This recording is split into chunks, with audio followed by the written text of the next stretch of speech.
Hello, हम रमा अनुपमा अहाँ सब गोटा के प्रणाम आ स्वागत करै छी। एखन हम एक बेटा बियाह के गीत सुना रहल छी। जँ नीक लागे तो लाइक शेयर कमेंट जरूर करब और चैनल के सब्सक्राइब कर लेब।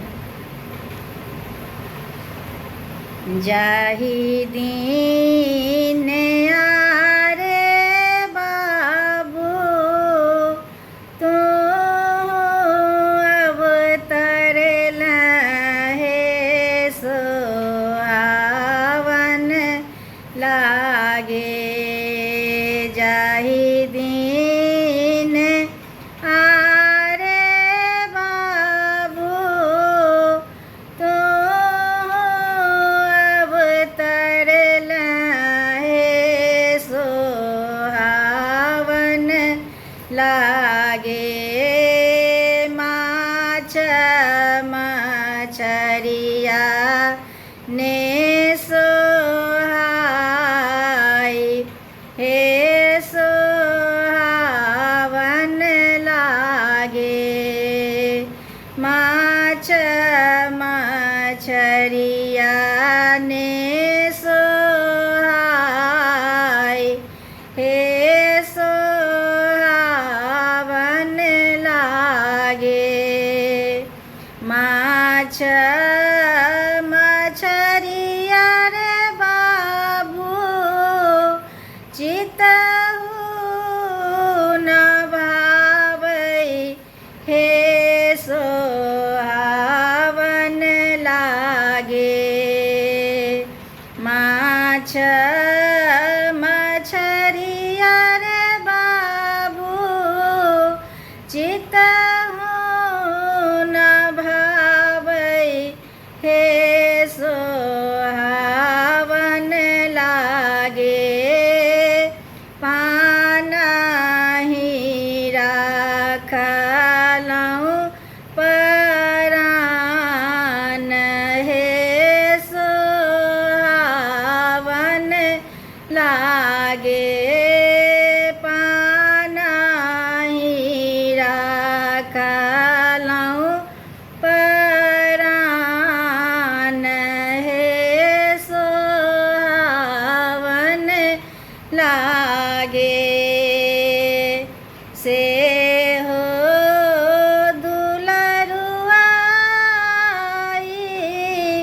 चलला बियाहन हे सोहावन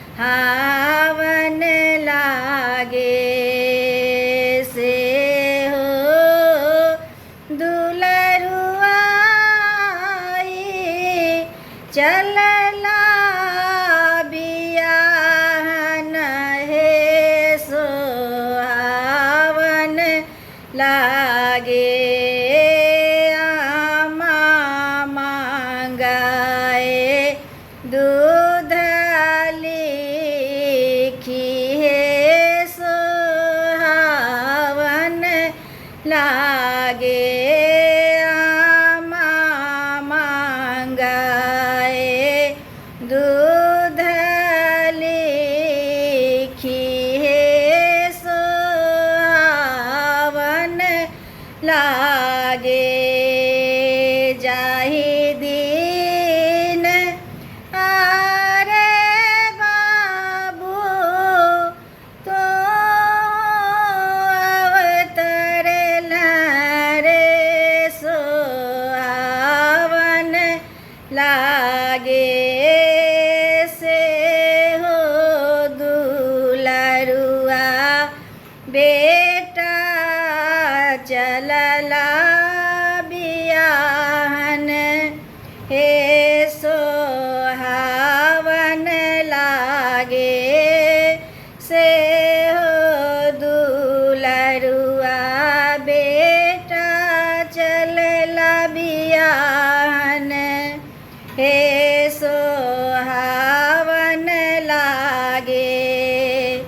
आमा मांगाए पोसल लिखी हे सोहावन लागे।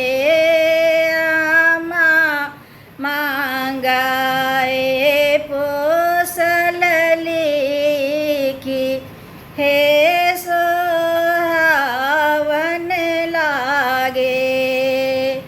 नाओ महीनमा बाबू कोख में रखलाऊँ, हे सोहावन लागे। नाओ महीनमा बाबू कोख में रखलाऊँ, हे सोहावन लागे। 10 सोआ दूध पियाई, हे सोहावन लागे। 10 सोआ दूध पियाई, हे सोहावन लागे।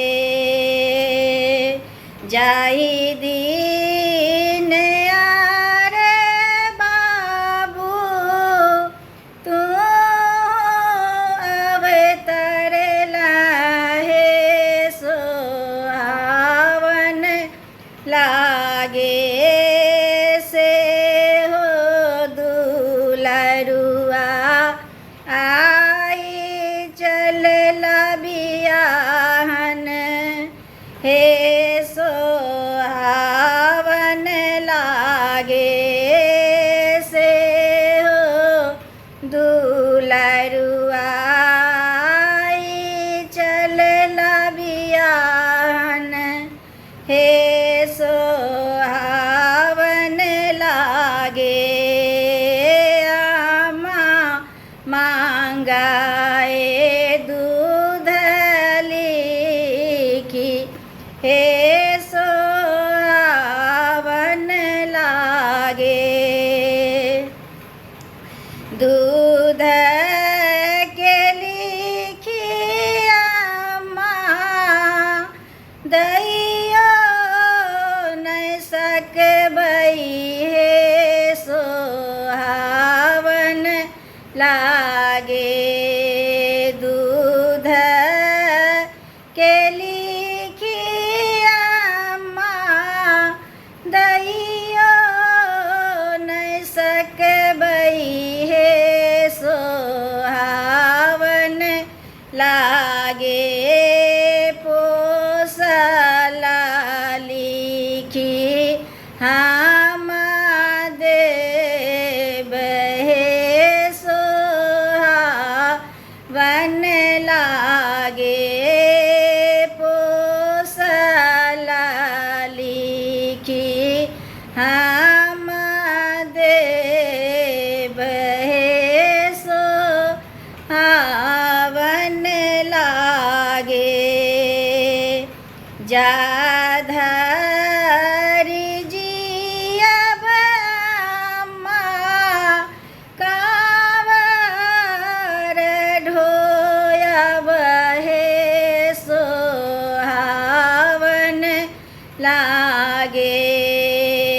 जाधरी